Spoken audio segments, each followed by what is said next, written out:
Eternal Spirit of the living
Welcome back to St. Paul's Academy's class of Steps Along the Way. In this class, we will be covering 5 chapters, Genesis 41 through 45. But as we progress further into Genesis, Holy Scripture takes on more the style of a novel rather than a series of short stories. Since these chapters all lead one right into the next, there is little need for commentary or explanations on my part. So sit back, close your eyes, and enjoy this story and its very important conclusion. And by the way, the beginning is reminiscent of the Exodus story in which Pharaoh's magicians ultimately could not replicate the miracles of Moses. After 2 whole years, Pharaoh dreamed that he was standing by the Nile, and behold, there came up out of the Nile 7 cows, sleek and fat, and they fed in the reed grass. And behold, 7 other cows, gaunt and thin, came up out of the Nile after them, and stood by the other cows on the bank of the Nile. The gaunt and thin cows ate up the 7 sleek and fat cows. And Pharaoh awoke. He fell asleep and dreamed a second time, and behold, 7 ears of grain, plump and good, were growing on one stalk. Behold, after them sprouted 7 ears, thin and blighted by the east wind. The thin ears swallowed up the 7 plump and full ears.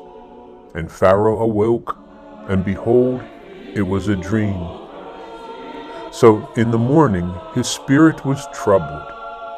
He sent and called for all the magicians of Egypt and all its wise men. Pharaoh told them his dream, but there was none who could interpret it to Pharaoh. Then the chief butler said to the Pharaoh, "I remember my faults today. When Pharaoh was angry with his servants and put me and the chief baker in custody in the house of the captain of the guard, we dreamed on the same night, he and I, each having a dream with its own meaning. A young Hebrew was there with us, a servant of the captain of the guard. When we told him, he interpreted our dreams to us, giving an interpretation to each man according to his dream. As he interpreted to us, so it came to pass. I was restored to my office, and the baker was hanged. Then Pharaoh sent and called Joseph, and they brought him hastily out of the dungeon. When he had shaved himself and changed his clothes, he came in before Pharaoh. Pharaoh said to Joseph, "I have had a dream, and there is no one who can interpret it. I have heard it said of you that when you hear a dream, you can interpret it." Joseph answered Pharaoh, "It is not in I. God will give Pharaoh a favorable answer." Then Pharaoh said to Joseph, "Behold, in my dream I was standing on the banks of the Nile. 7 cows, fat and sleek, came up out of the Nile and fed in the reed grass. 7 other cows came up after them, poor and very gaunt and thin, such as I had never seen in all the land of Egypt. The thin and gaunt cows ate up the first 7 fat cows, but when they had eaten them, no one would have known that they had eaten them, for they were still as gaunt as at the beginning. Then I awoke. I also saw in my dream 7 ears growing on one stalk, full and good, and 7 ears withered, thin, and blighted by the east wind sprouted after them. The thin ears swallowed up the 7 good ears. I told it to the magicians, but there was no one who could explain it to me." Then Joseph said to Pharaoh, "The dreams of Pharaoh are one. God has revealed to Pharaoh what he is about to do. The 7 good cows are 7 years, and the 7 good ears are 7 years. The dream is one. The 7 lean and gaunt cows that came up after them are 7 years, and the 7 empty ears blighted by the east wind are also 7 years of famine. It is, as I told Pharaoh, God has shown to Pharaoh what he is about to do. There will come 7 years of great plenty throughout all the land of Egypt, but after them there will arise 7 years of famine, and all the plenty will be forgotten in the land of Egypt. The famine will consume the land, and the plenty will be unknown in the land by reason of that famine which follow, for it will be very grievous."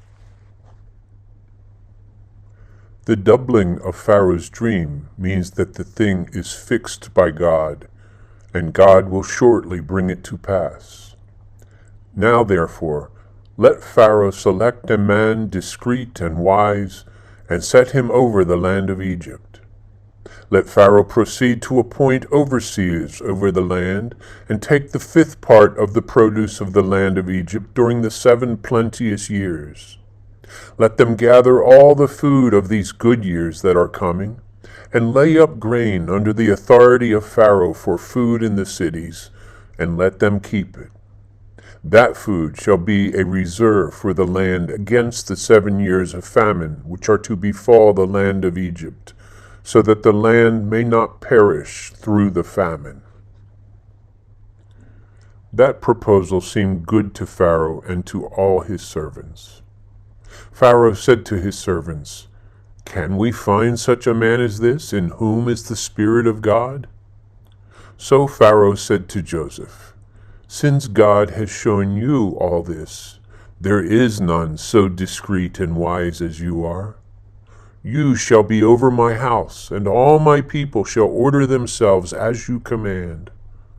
Only as regards the throne will I be greater than you."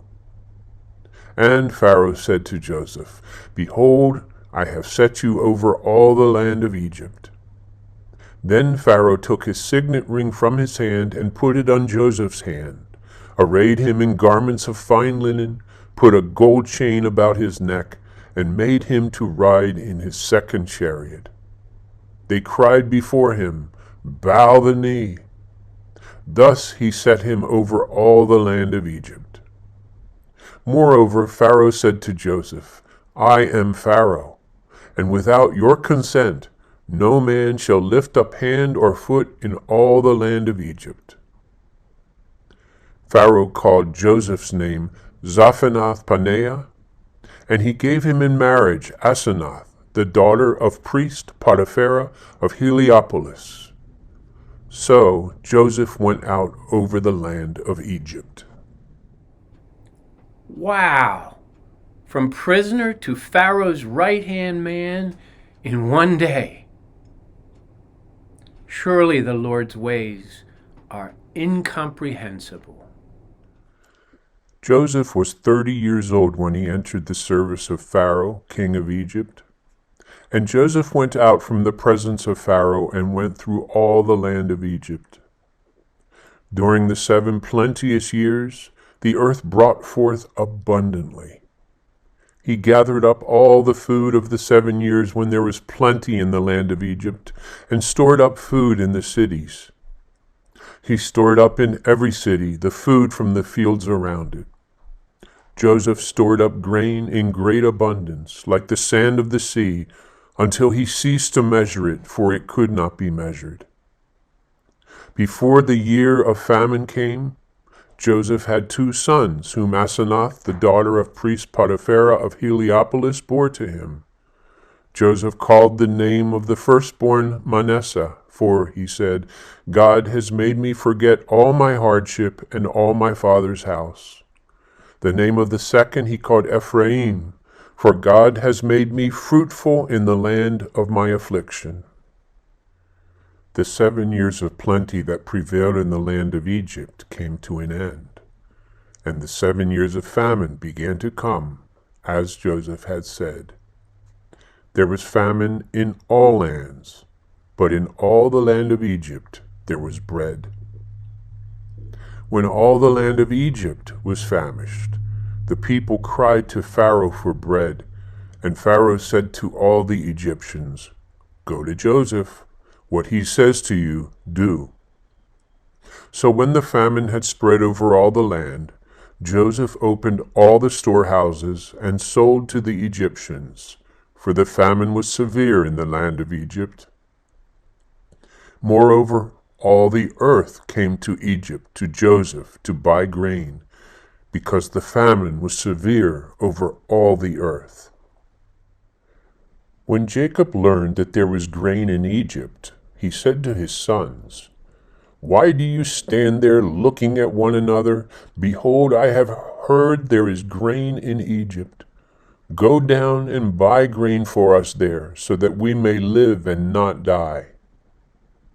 So 10 of Joseph's brothers went down to buy grain in Egypt. But Jacob did not send Benjamin, Joseph's brother, with his brothers, for he feared that harm might befall him. Thus the sons of Israel came to buy among the others who came, for the famine was in the land of Canaan. Now Joseph was governor over the land. He it was who sold to all the people of the land. Joseph's brothers came and bowed themselves before him with their faces to the ground. Joseph saw his brothers and knew them, but he treated them like strangers and spoke roughly to them. Where do you come from? He said. They said, From the land of Canaan, to buy food. Thus Joseph knew his brothers, but they did not know him. Joseph remembered the dreams which he had dreamed of them. He said to them, You are spies. You have come to see the weakness of the land. They said to him, No, my lord, your servants have come to buy food. We are all sons of one man, honest men. Your servants are not spies. He said to them, No, it is the weakness of the land that you have come to see. They said, We, your servants, are 12 brothers, the sons of one man in the land of Canaan. Behold, the youngest is this very day with our father, as one is no more. But Joseph said to them, It is as I said to you, you are spies. By this you shall be tested. By the life of Pharaoh, you shall not go from this place unless your youngest brother comes here. Send one of you, and let him bring your brother, while you remain in prison, so that your words may be tested, whether there is truth in you. Or else, by the life of Pharaoh, surely you are spies." He put them all together in prison for 3 days. On the 3rd day, Joseph said to them, "Do this, and you will live, for I fear God. If you are honest men, let one of your brothers remain confined in prison, and the rest go and carry grain for your starving households. Bring your youngest brother to me, so that your words will be verified and you shall not die." They did so. Then they said to one another, "In truth, we are guilty concerning our brother, in that we saw the distress of his soul when he besought us, and we would not listen. Therefore, this distress has come upon us." Reuben answered them, "Did I not tell you not to sin against the lad? But you would not listen. So now there comes a reckoning for his blood." We see that Joseph's brothers were feeling guilty, recognizing their sin. They did not know that Joseph understood them, for there was an interpreter between them. Then he turned away from them and wept. He returned to them and spoke to them. He took Simeon from them and bound him before their eyes. Joseph gave orders to fill their bags with grain, and to replace every man's money in his sack, and to give them provisions for the journey. This was done for them. Then they loaded their asses with their grain and departed. As one of them opened his sack to give his ass fodder at the evening encampment, he saw his money in the mouth of his sack. He said to his brothers, "My money has been put back. Here it is in the mouth of my sack." At this, their hearts failed them, and they turned to one another, trembling and saying, "What is this that God has done to us?" Were they blaming God, or were they recognizing their just punishment? When they came to Jacob, their father, in the land of Canaan, they told him all that had befallen them, saying, "The man, the Lord of the land, spoke roughly to us, and took us to be spies of the land. But we said to him, 'We are honest men, we are not spies. We are 12 brothers, sons of our father. One is no more, and the youngest is this day with our father in the land of Canaan.' Then the man, the Lord of the land, said to us, 'By this I shall know that you are honest men. Leave one of your brothers with me, and take grain for your starving households, and go your way. Bring your youngest brother to me. Then I shall know that you are not spies, but honest men, and I will deliver to you your brother, and you shall trade in the land.' As they emptied their sacks, behold, every man's bundle of money was in his sack. When they and their father saw their bundles of money, they were dismayed. Their father Jacob said to them, 'Must you make me childless? Joseph is no more, and Simeon is no more, and now you would take Benjamin. All this has come upon me.' Then Reuben said to his father, 'Slay my 2 sons if I do not bring him back to you. Put him in my hands, and I will bring him back to you.' But Jacob said, 'My son shall not go down with you, for his brother is dead, and he only is left. If harm should befall him on the journey that you are to make, you would bring down my gray hairs with sorrow to Sheol.'" Jacob clearly had favorites, a favorite wife, Rachel, and favorite sons, Joseph and Benjamin, Rachel's sons. Now the famine was severe in the land. When they had eaten the grain which they had brought from Egypt, their father said to them, "Go again, buy us a little food."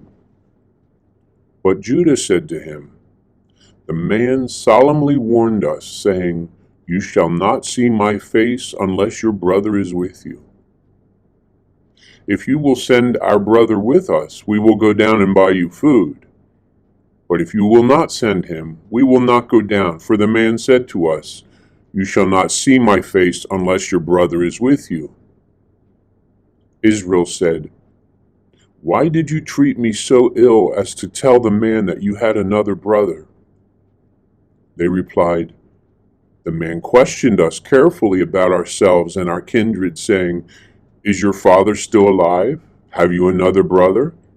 What we told him was in answer to those questions. Could we in any way know that he would say, 'Bring your brother down'?" Judah said to his father, "Send the lad with me, and we will arise and go, so that we may live and not die, both we and you and also our little ones. I will be surety for him. Of my hand you shall require him. If I do not bring him back to you and set him before you, then let me bear the blame forever. For if we had not delayed, we would now have returned twice." That gives us some idea of the great length of time which had passed. Then their father Israel said to them, "If it must be so, then do this. Take some of the choice fruits of the land in your bags, and carry down to the man a present, a little balm and a little honey, gum, myrrh, pistachio nuts, and almonds." It doesn't seem like there was too much of a famine, does it? Except that what Joseph in Egypt had was grain to make bread, the most basic sustenance for all cultures.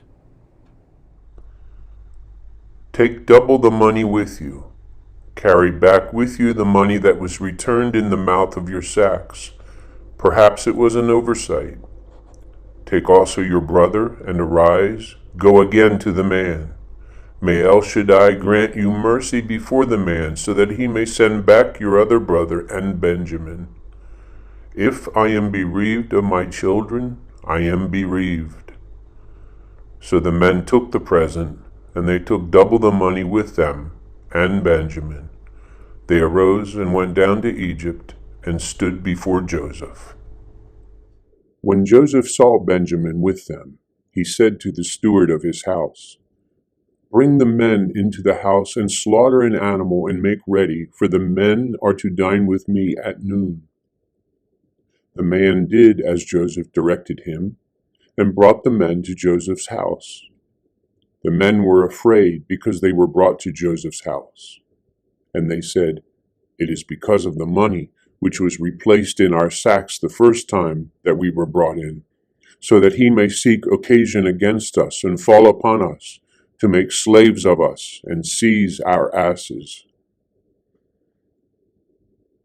So they went up to the steward of Joseph's house and spoke with him at the door of the house and said, "O my lord, we came down the first time to buy food. When we came to the evening encampment, we opened our sacks, and there was every man's money in the mouth of his sack, our money in full weight. So we have brought it again with us, and we have brought other money down in our hand to buy food. We do not know who put our money in our sacks." He replied, "Rest assured, do not be afraid. Your God and the God of your father must have put treasure in your sacks for you. I received your money." Then he brought Simeon out to them. When the man had brought the men into Joseph's house, given them water, and they had washed their feet, and when he had given their asses fodder, they made ready the present for Joseph's arrival at noon, for they heard that they should eat bread there. When Joseph came home, they brought into the house the present which they had with them, and bowed down to him to the ground. He inquired about their welfare, and said, "Is your father well? The old man of whom you spoke, is he still alive?" They said, "Your servant our father is well. He is still alive." They bowed their heads and made obeisance. He lifted up his eyes and saw his brother Benjamin, his mother's son, and said, "Is this your youngest brother of whom you spoke to me? God be gracious to you, my son." Then Joseph hurried out, for his heart yearned for his brother, and he sought a place to weep. He entered his chamber and wept there. Then he washed his face and came out. Controlling himself, he said, "Let food be served." They served him by himself, and them by themselves, and the Egyptians who ate with him by themselves, because the Egyptians do not eat bread with the Hebrews, for that is an abomination to the Egyptians. They sat before him, the firstborn according to his birthright, and the youngest according to his youth. The men looked at one another in amazement. Portions were taken to them from Joseph's table, but Benjamin's portion was 5 times as much as any of theirs. So they drank and were merry with him. Then he commanded the steward of his house, "Fill the men's sacks with food, as much as they can carry, and put each man's money in the mouth of his sack, and put my cup, the silver cup, in the mouth of the sack of the youngest, with his money for the grain." He did as Joseph told him. As soon as the morning was light, the men were sent away with their asses. When they had gone but a short distance from the city, Joseph said to his steward, "Up, follow after the men. When you overtake them, say to them, 'Why have you returned evil for good? Why have you stolen my silver cup? Is it not from this that my Lord drinks, and by this that he divines? You have done wrong in so doing." When he overtook them, he spoke to them these words. They said to him, "Why does my Lord speak such words as these? Far be it from your servants to do such a thing. Behold, the money which we found in the mouth of our sacks, we brought back to you from the land of Canaan. How then should we steal silver or gold from your Lord's house? With whomever of your servants it be found, let him die, and we also will be my Lord's slaves." He said, "Let it be as you say. He with whom it is found shall be my slave, and the rest of you shall be blameless." Then every man quickly lowered his sack to the ground and opened his sack. He searched, beginning with the eldest and ending with the youngest, and the cup was found in Benjamin's sack. Then they rent their clothes. Every man loaded his ass, and they returned to the city. When Judah and his brothers came to Joseph's house, he was still there. They fell before him to the ground. Joseph said to them, "What deed is this that you have done? Do you not know that such a man as I can indeed divine?" Judah said, "What shall we say to my Lord? What shall we speak? Or how can we clear ourselves? God has found out the guilt of your servants. Behold, we are my Lord's slaves, both we and he also in whose hand the cup has been found." But he said, "Far be it from me that I should do so. Only the man in whose hand the cup was found shall be my slave. But as for you, go up in peace to your father." Remember, Judah had vouchsafed for Benjamin to Jacob. Then Judah went up to him and said, "O my Lord, Let your servant, I pray you, speak a word in my Lord's ears, and let not your anger burn against your servant, for you are like Pharaoh himself. My Lord asked his servants, saying, Have you a father or a brother? And we said to my Lord, We have a father, an old man, and a younger brother, the child of his old age. His brother is dead, and he alone is left of his mother's children, and his father loves him. Then you said to your servants, Bring him down to me, so that I may set my eyes upon him. We said to my Lord, The lad cannot leave his father, for if he should leave his father would die. Then you said to your servants, Unless your youngest brother comes down with you, you shall see my face no more. When we went back to your servant, my father, we told him the words of my Lord. When our father said, Go again, buy us a little food, we said, We cannot go down. If our youngest brother goes with us, then we will go down, for we cannot see the man's face unless our youngest brother is with us. Then your servant, my father, said to us, You know that my wife bore me 2 sons. One left me, and I said, Surely he has been torn to pieces, and I have never seen him since. If you take this one also from me, and harm befalls me, you will bring down my gray hairs in sorrow to Sheol. Now therefore, when I come to your servant my father, and the lad is not with us, then, as his life is bound up in the lad's life, when he sees that the lad is not with us, he will die, and your servants will bring down the gray hairs of your servant our father with sorrow to Sheol. For your servant became surety for the lad to my father, saying, If I do not bring him back to you, then I shall bear the blame in the sight of my father all my life.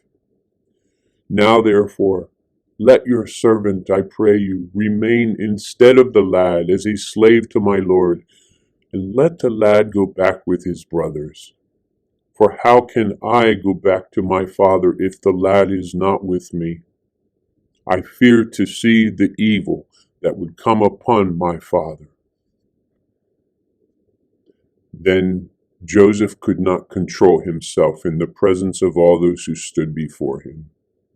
He cried, Make everyone depart from me. So no one stayed with him when Joseph made himself known to his brothers.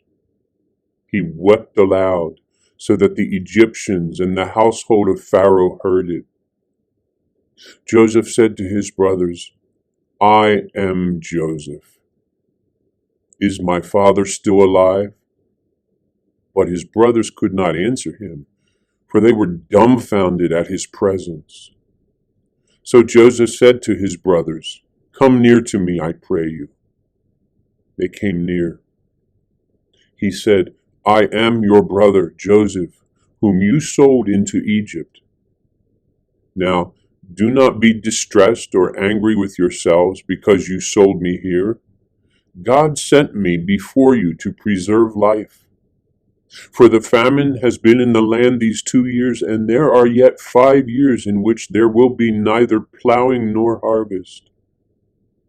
God sent me before you to preserve for you a remnant on earth and to keep alive for you many survivors.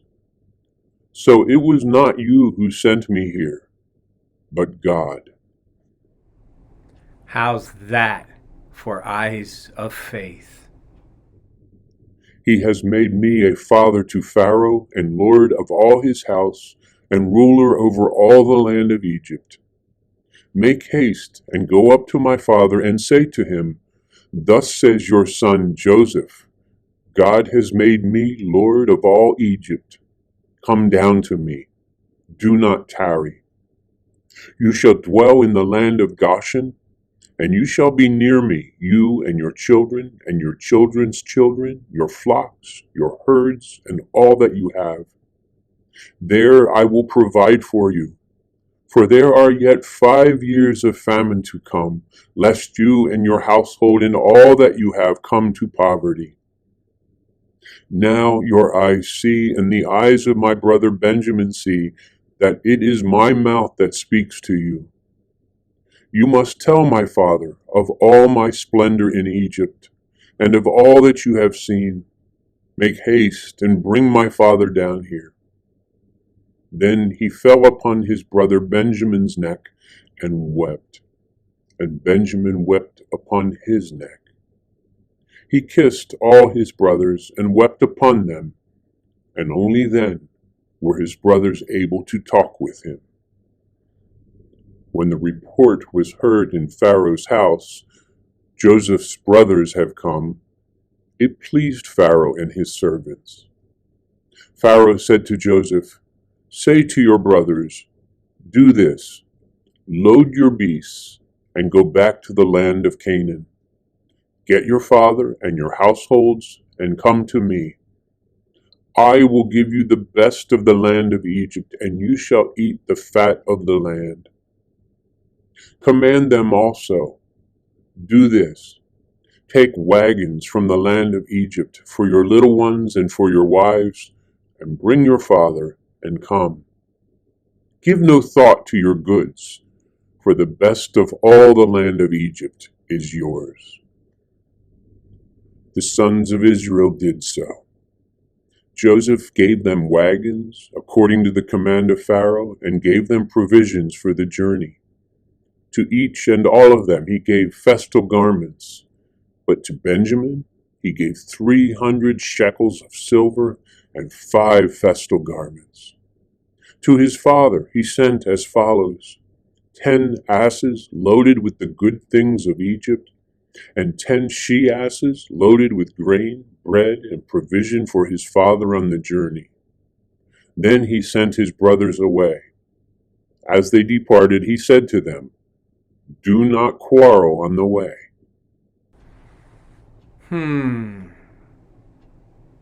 Do you think he knew them? So they went up out of Egypt and came to the land of Canaan, to their father Jacob. They told him, "Joseph is still alive. He is ruler over all the land of Egypt."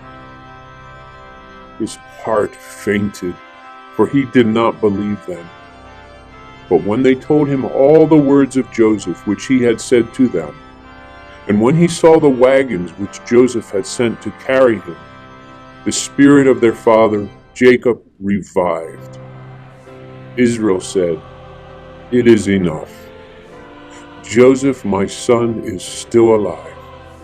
I will go and see him before I die."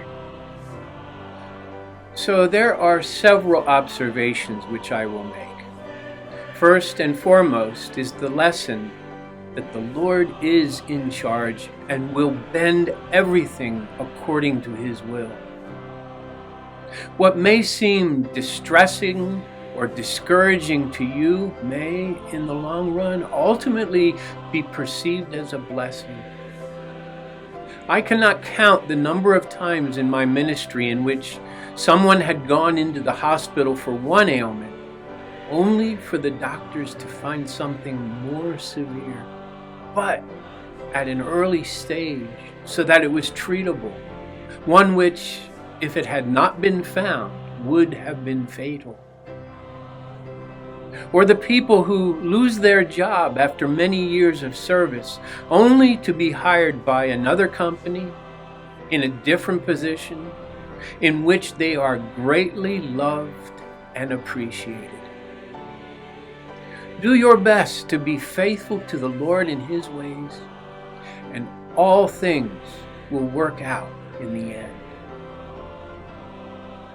Second, although Jacob had favorite children, as all parents do, whether they will admit it or not, that does not mean that the other children are not loved. Likewise, I would have to posit that the Lord also has favorite children, for example, the Virgin Mary, and those who we know to be saints. Nevertheless, We are all the Lord's children, loved by Him and promised inheritors of the kingdom. Next class, we will hear about Joseph even interpreting one of Pharaoh's dreams. Stay tuned. Please remember to give us a thumbs up or a like, as well as send a link to people you think would appreciate these classes. Until next time, as we continue along the way, keep praying, keep reading the Bible, and may the peace of the Lord be with you all.